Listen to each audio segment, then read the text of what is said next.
Hi, welcome along to World Cup Daily, the show where we talk about the World Cup and Arsenal news. And I'm telling you what, it's glad to be back here right now. Got to apologise first of all for yesterday. What happened was is Google Hangouts, who drive this system, completely changed their whole system of doing Google Hangouts without telling anybody who uses it. And we had major problems like linking our YouTube page to the Google Hangout, but it's all sorted out now, and we're live and we're back with you. And it's great to be here, and it's great to be looking forward to some great games after a break yesterday. So I suppose because I had a break in football yesterday, we had our little break, but really be great, really be good actually, really good to be back with some great games today.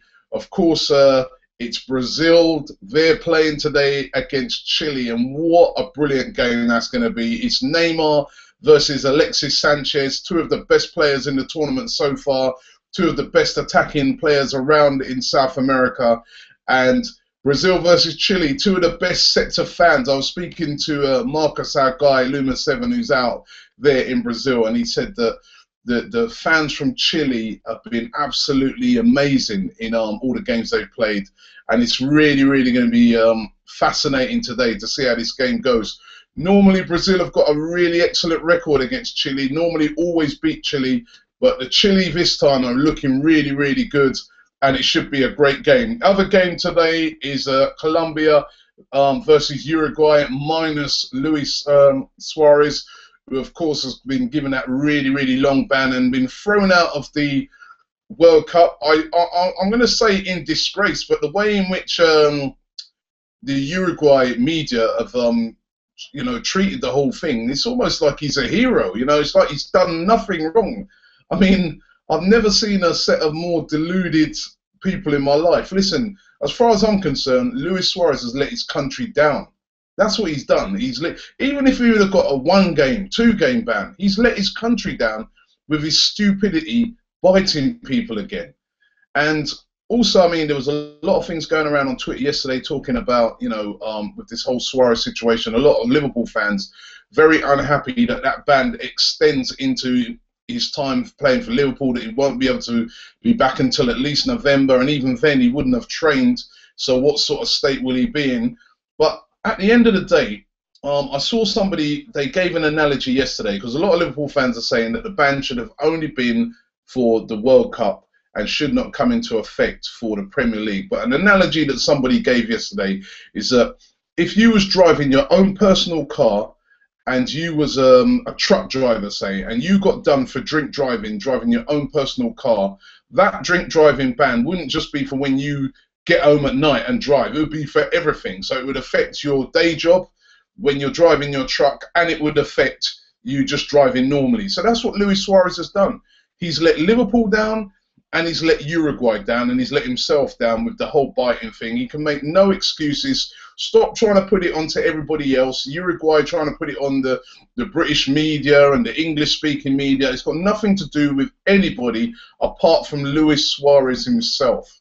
He is the one who's dug himself into this hole with his stupidity, biting players. I've never heard of it before. He's now done it 3 times, and he deserves everything he gets. I'm sorry. That's just the way the cookie crumbles. Just looking at the other matches quickly that are going to be happening. Tomorrow, it's Holland versus Mexico. And listen, don't discount Mexico in that. Mexico, a very good team. They've looked good in this tournament. And the other fascinating one, Costa Rica versus Greece. Now, who would have thought that? Of all the teams in those groups, who would have thought it would be Costa Rica versus Greece? And basically, one of those 2 teams are going to end up in the quarterfinals. And that's going to be awesome for those 2 countries. Monday, France versus Nigeria. Germany versus Algeria. Again, this is going to be a fascinating match because Algeria looking for revenge for that game all those years ago when Germany deliberately drew with, or deliberately paid out a 1-0 victory against Austria to allow them and Austria to go through. The Algerians haven't forgotten that, and they'll be on a revenge mission. And then Tuesday, Argentina versus Switzerland and Belgium versus the USA. And I'll tell you what, do not discount the USA. They've got a massive... I read a statistic yesterday. It said that they've got the biggest away support of any country at the World Cup. That's truly amazing. It's showing you that the Americans are really starting to get behind football. If they crack this football thing, the USA, trust me, everybody's going to be in trouble. And it's brilliant to see that they've got so much support there at the World Cup. But really, really looking forward to the game today. Will Neymar be able to step up once again, or is there going to be the upsets of all upsets? I mean, I just can't imagine what the World Cup's going to be like if Brazil go out. It just wouldn't be the same. I really want Brazil to win, actually. And I just want a fantastic game, which I'm sure we're going to get, but it should be really, really fascinating. Let's get into the transfer news, Arsenal transfer news. There's been loads of news flying around. You could be a bit of a skeptic and say, well, a lot of that was to do with the fact that there was no game on yesterday, so the papers have got to hunt down loads of stories. And there is an element of that to a lot of the stories that are around, but let's take a look at some of them. Biggest story coming out today is that Arsenal are interested in signing Arturo Vidal. Now, he's a wonderful, wonderful box-to-box midfielder. He can play as a holding midfielder. He can get forward in attacks. He's got a real engine on him, this guy. He's like a sort of, if you had to describe him like a player, he hasn't got the physical size of him, but he's very similar to, say, Patrick Vieira, Roy Keane type player, and he's that type of tenacious player. And he plays for Juventus at the moment, of course, but you'll see him in action today for Chile. He actually came into the tournament with an injury, which he's been recovering from.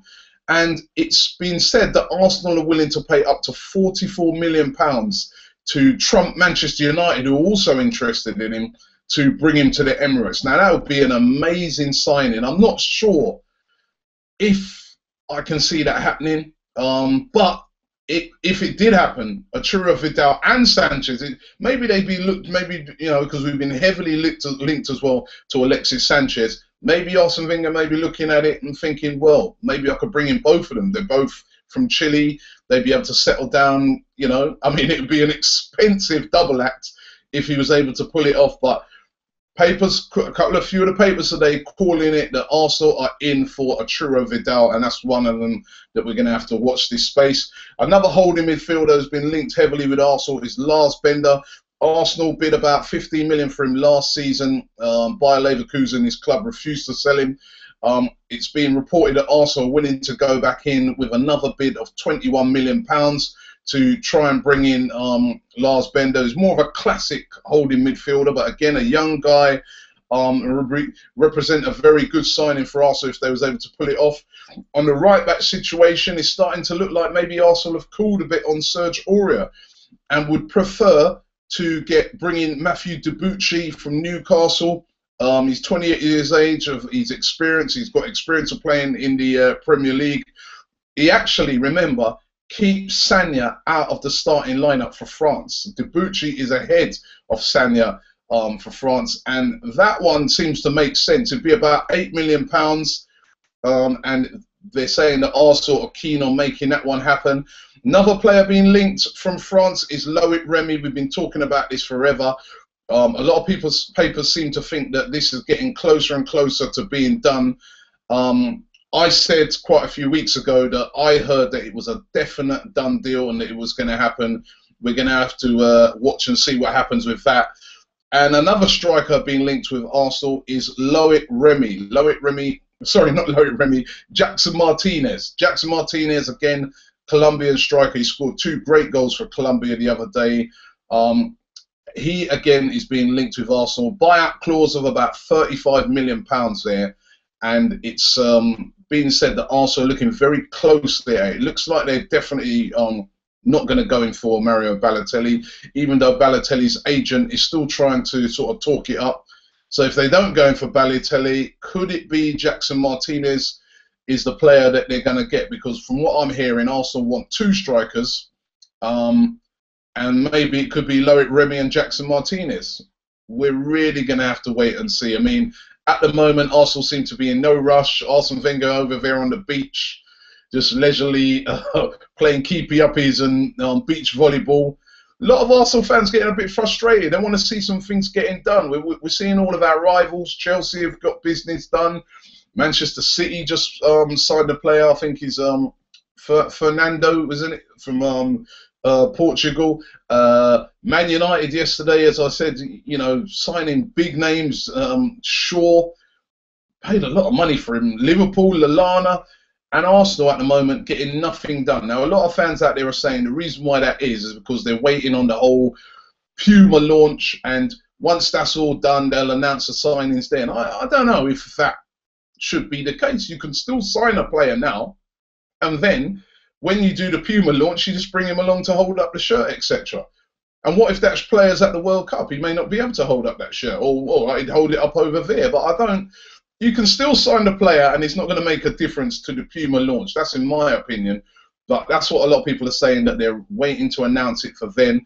We're going to have to wait and see. But as I said, a lot of Arsenal fans are getting very frustrated because they're seeing all of our rivals making big moves, spending lots of money, and we haven't actually spent any yet. Although I do think Arsenal will be making moves over the next couple of weeks. Listen, I've seen some of the players that have been transferred. I mean, Luke Shaw, very, very good player, but 30-odd million.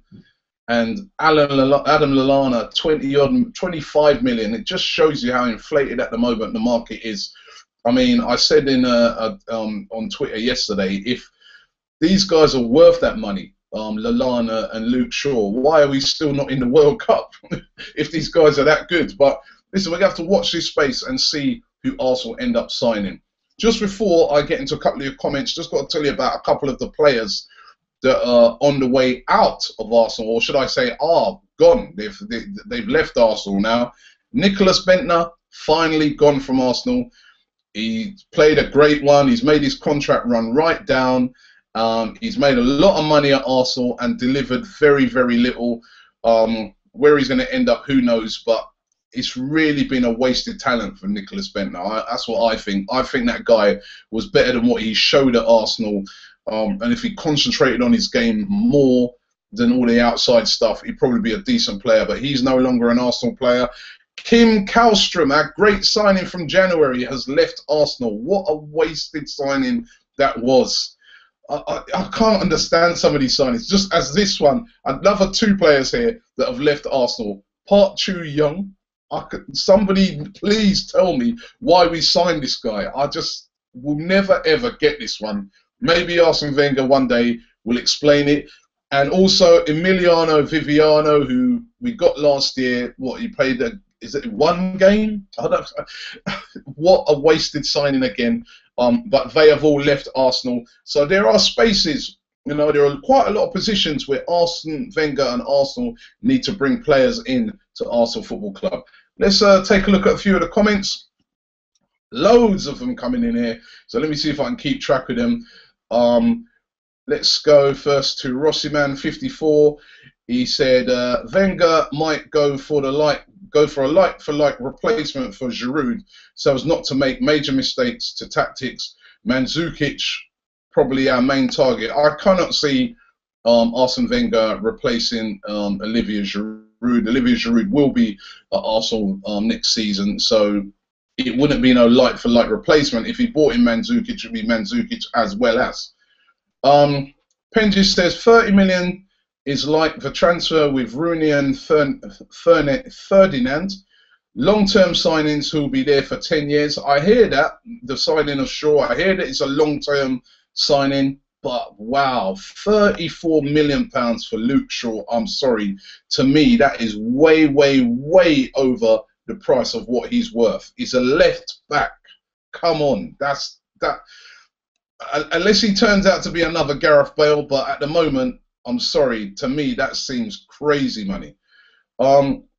Camian Wint says, you've got to wait for the Puma deal to come through. We've got to be patient. Listen, Arsenal fans are always patient when it comes to transfer deals. That's even without Puma. There was no Puma deal last year, and they kept us waiting to the last day of the season. So I don't know how much I'm buying into this whole Puma thing, because as I said, you can sign players now, and then when you have the announcement for the Puma shirts, you can have those same players holding up the shirt then. You know, you just announce, we've signed Jackson Martinez, and then, you know, when the Puma shirt comes out, you get him holding up the shirt. I don't see why that would change anything. Kaleem Anderson says, what do you think about Jackson Martinez being an Arsenal striker? Looks to be, looks like a good signing if we were to pull it off. £35 million seems a bit excessive to me, though. I mean, Twitchy chap says Martinez, fantastic player, but Wenger won't spend £35 million for a 28-year-old who's unproven in Europe in the very top leagues, and I kind of agree with that. That's a lot of money for a player that, yes, he's been very consistent at Porto, scoring the goals, but that sort of money for Jackson Martinez, I think, is a bit much. I think Arsene Wenger will be looking at it and thinking, well, listen, let me go and get somebody who's even better and even more proven, like, you know, see if I can prize away a Benzema or somebody like that, because that is a lot of money, or even somebody like a Mandzukic who probably costs less money. Anoop says, thank God we're not signing Balotelli. He's mentally unstable, just like Suarez. He says, go for Sanchez instead. Sanchez would be a good buy. I don't know about mentally unstable. I think that the thing with Balotelli, he's a bit immature. If you look at Balotelli, he's never really done things like what I've seen Suarez do. You know, a lot of his madness that Balotelli's done has been off the pitch, you know, more than on the pitch. So I'm sorry, I don't stand. To me, Suarez is a much worse case, because he just loses it on the pitch, biting people. I mean, I've never seen Balotelli do anything as stupid as that. Mr. PS3 Dollarman says, I would like to see Remy, Vidal, Sanchez, Aurier, and Griezmann. Right? I'll tell you what, I'd love to see that as well. Whether that's going to happen, that's, you know, I mean, those sort of signings would be a real statement of intent by Arsenal to say that, listen, we're going to try and win the title. And the signings have got to be good. Look at Chelsea, how they've strengthened. United are strengthening. Everybody's strengthening big time. City have already got an existing great team, and they're strengthening. We're going to have to really, really come good with our signings this summer. It's absolutely vital. Shimigami says Aurier, a striker and a defensive midfielder, would be good transfer business. And remember, we need a goalkeeper as well, because Fabianski's gone. Jip Zeal says, laugh out loud. Vidal current team is changing every 5 minutes. It was Arsenal 5 minutes ago. Now it's Man United. Listen, Man United have been interested in Vidal right since the start of the transfer window. That's one of their chief players that they want to go after. So it's also coming to the reckoning recently. Arsene Wenger, even yesterday, saying that he really rates Vidal as a player, thinks he's one of the best box-to-box midfielders in the world. But will that happen? What sort of money would it take to prize him away from Juventus? Remember, he's at a very good club at the moment that are in the Champions League. What sort of money would it take to prize him away? Would he leave? I mean, apparently when he was asked about it, he said he doesn't know whether he's going to be at Juventus next season, which was a pretty strange thing to say if he's settled there. So you never, ever know. Robin Phoebe says, hi, Rob. He goes, what do you think of Torres to Arsenal? I personally think he can be good. I don't know. I think Fernando Torres as that major force is finished, and I wouldn't go there at all. No way. Damien Snow says 27 million for sure. WTF. And it's more than 27 million, because it rises to 31 million with add-ons, and wow, that'd be a lot of money. Kosovu says, what about Griezmann and Benzema? And I'm just going to do a couple more here. Callum Dobson said, I think Vidal would be a great in defensive midfield. So do I. Mr. Templar says, what do you think about Benzema coming to Arsenal? I'd love to see Benzema at Arsenal, but again, be very, very difficult to get him away from Real Madrid. And on the Real Madrid thing, I was reading today that Arsenal again now looking at Morata again. I mean, that seems to go on and on. Morata wouldn't be getting a lot of Arsenal fans excited if that was the deal that happened. And Damien Snow says Vidal is a quality player. He can play in central defensive midfielder position. I've watched him a lot in Serie A. And let's just get one more in here. Who we got? Fawaz says, Robbie, have you seen the vine of the Southampton fan begging Arsene Wenger not to sign Morgan Schneiderlin. I have seen that video. Listen, I personally want to see Arsenal go out there and bring in a bigger name than Morgan Schneiderlin. Listen, no disrespect to Schneiderlin, he's a good player, but I want to see them bring in a player with Champions League experience to play in that defensive midfielder role, because it's a vital role for Arsenal. Absolutely key to how well we're going to do next season. So if it means spending 44 million to bring in somebody like a Vidal, or going big to bring in a Kadira or a Javi Martinez or somebody like that, I think it will be money well spent, because it is such a vital position for Arsenal. Somebody's got to hold and back up those defenders when Arsenal launched those attacks. We saw last season that we got exposed time and time again in that area, and it is vitally important. Thanks very much for watching World Cup Daily today. We'll be back tomorrow, and once again, looking forward to watching that game today. Brazil versus Chile, don't forget, and Colombia versus Uruguay.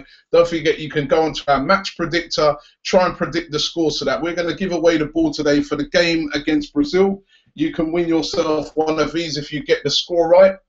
The Adidas Bazooka. First person who we select who gets the score right wins yourself one of these Adidas Bazooka balls. So go on to the match predictor. The match predictor is on our app. You can get it on iTunes and Android. If you haven't got it, get it right now. And thank you very much for watching World Cup Daily today. We'll be back tomorrow. Come on, Brazil!